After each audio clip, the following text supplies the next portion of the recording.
This video demonstrates the assignment method from chapter 15. I'm actually going to do two problems for you, 15.3 at the end of the chapter and 15.6. The reason why I'm going to do two is the first one, you actually arrive at an answer pretty quickly. You don't have to do a whole lot of calculations. 15.3 is pretty straightforward. 15.6 is a bit more problematic because the solution is not as easy, and so we have to take another couple of steps to get the final solution. Really, this method looks at assigning the worker, the machine, the site. We're looking at assigning the particular job, the customer, to the most cost-effective. And it's a way of isolating which is the most cost-effective given the different. Now, for the most part, in your homework and on the exam, we'll have balanced tables. So we have, in this case, 15.3. They're wondering which cab site to assign these four customers. And so we have cab site 1 through 4, and we have 4 customers. And so in this case, we're showing distance. We could show cost, we could show time. So we want to assign each customer to the cab site that is closest to them, the one that has the smallest distance.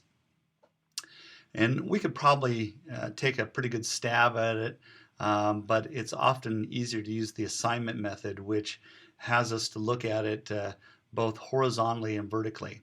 And the key to this is that basically when we get to 4 solutions, I'll show you what I mean by that, then we are done. If there were only 3 customers, then we only have to seek 3 solutions. Sometimes we'll have 4 sites and 3 customers. And so you're really looking for the minimum number. Now, if we had 4 customers and 3 sites, well, then we would worry about assigning the first 3 customers to those sites, and then we'd go back and assign that 4th customer later. And so if it's not balanced, you're going to do the minimum of the 2 dimensions. So if you have less customers than jobs, then you only have to get that far. But let's see if I can explain that a little bit easier as we get down here in regards to the more complex one. Let's do the simple one first. And so the first thing we want to do is we're actually going to evaluate this across the rows, and then we'll do down the columns. And so think about this. When we're doing this across the rows, we're basically looking at this and saying, okay, for this particular cab site, which customer is the closest? And so what we're going to do is we're going to find the one that is the lowest across this row, and so that is 3. And so the 3 then becomes a 0. That becomes our identifier, because we're going to take 3 and we're going to minus it from 3, and that becomes a 0. We will minus 3 from 4, that becomes a 1. And we will minus 3 from 8, that becomes a 5. And then we'll go back here and get a 3 from 7 is a 4. So in this case, B is the best customer for site 1. With C being the second best, A being the third best, and D being the 5th best in this case. So we're going to do the same technique. So we're going to look at this row here now for cab site 2, which is the lowest. Well, the lowest is a 4 here. So customer B again is the lowest here, the 4. This becomes a 1. 5 minus 4 is 1. 4 minus 6 is 2, and this one becomes 4 minus 5, or 5 minus 4 is 1. We'll just keep following the same technique. The lowest one here is a 6, so we have 2 of those. So this will become a 0, this becomes a 1, this becomes a 3, 9 minus 6, and this one becomes a 0. So in this case, think about what I'm telling you is customer A and customer D are the best for cab site 3. We'll then go ahead and look at this one, the last one. So 4 here is the lowest. So 4 minus 4 is 0. This would be 3, this would be 2, and this would be 4. Now, we're now going to look at each customer. So we're going to go down the columns. And what this will help us is in case of C, because we really haven't decided what the best cab site is yet for C. If you think about it, there's no 0 in this column yet. And so we need to do that. So you do the rows and then you do the columns. And so here, nothing's going to change because 0 is the lowest in this column. So 4 minus 0 is still 4. 1 minus 0 is still 1. 0 minus 0 is 0. 4 minus 0. So basically, this is going to stay the same. And what we're saying here is we've determined that cab site 3 is the best for customer A. So looking down the row. This one, same thing, going to stay the same in the sense that we have the 0, 0, 1, and 2. So B has actually 2 cab sites that it's the lowest for, 1 and 2. C, now here's where we're going to change a little bit. So the lowest one is 0, 1, and so this one, 1 minus 2 becomes 1. This becomes 2 and 2. And then lastly, because we have zeros here, 5, 1, 0, 0. Now, here's where it gets interesting. Let me copy this down here just a minute so that lines up better. It looks kind of unusual the way I have it there. There we go. So basically we did across the rows and then we did down the columns. And so in the column case, the only column that really switched here was C, because we then found the lowest for C. What your textbook suggests is you draw lines, and I guess that's helpful because you're trying to identify whether you have a solution.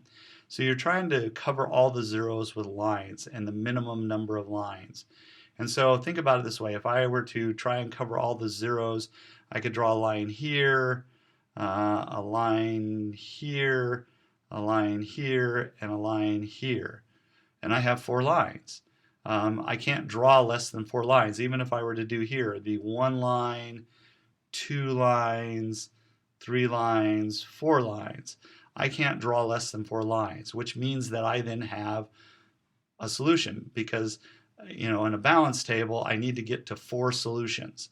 If I had only 3 customers, I'd have to get to 3 solutions, I'm done. Or 3 cab sites, I'd only have to get to 3. But in this case, I have 4, so whatever is the lower of the 2 dimensions the number of solutions. And so if I were to assign this, then what we're going to end up with is that we're going to assign cab site 1 to C. I'm going to just highlight this one. So C, because the reason why I'm not going to give B it, because I also have this one at B, and you'll see for cab site 2, B is good for 1 and 2, but B is the only one that shows up for cab site 2. So because this is the only one for cab site 1, I'm going to give that one to that, and so this one will end up being B, and then this one I could do A as cab site 3, but I also could do D, but you notice that on cab site 4, D is the only one for that one. And so these would be the ideal assignments. Now to go back and sort of double check this to make sure it's the minimum, we go back to the original model. So C would be 4. I don't remember what the distance is, whether it's in miles or minutes, miles. So in miles. So this is going to be, we could actually calculate this out here. So we're going to assign C to cab site 1. So that would be 4. And then we're going to, cab site B is to cab site 2. That's a 4. And cab site 3, A is going to go to that, which is a 6. And Last one is a 4 because customer D is going to go to 4. Oops, 4. And so we got 18 miles. You know, that takes care of the trade-offs. It really looks at and identifies, you know, once again, we look at, you know, for each cab site, which is the lowest option, and then we go down the columns and we figure out which is the lowest cab site for each customer, and then we go back and using these zeros, we find out which is kind of the trade-off. Like I said, it gives us the best solution with the trade-offs, because if we had just kind of gone through, we may have assigned B to cab site 1. Well, if we've done that, then you know we would be stuck assigning something to cab site 2, and we'd actually end up with more miles. I'm going to stop the video here, and then I will continue it in the second video, where I'll come back and do the more complex one, where I'll show you that sometimes when you've done the rows and the columns, you don't wind up with an ideal solution, and so you have to look at the areas that have not been decided yet and sort of break the tie, figure out which is the lowest options amongst the remaining ones, and I'll show you. So this will be more similar to your homework, where you just do the rows and the columns, and you'll find that you have a solution already. 15.6 is you'll do rows and columns, and you'll find that we don't have a solution yet. So we have to go back and look at the areas where we have to make a decision amongst those, and show you how to do that. So that'll be on the next video.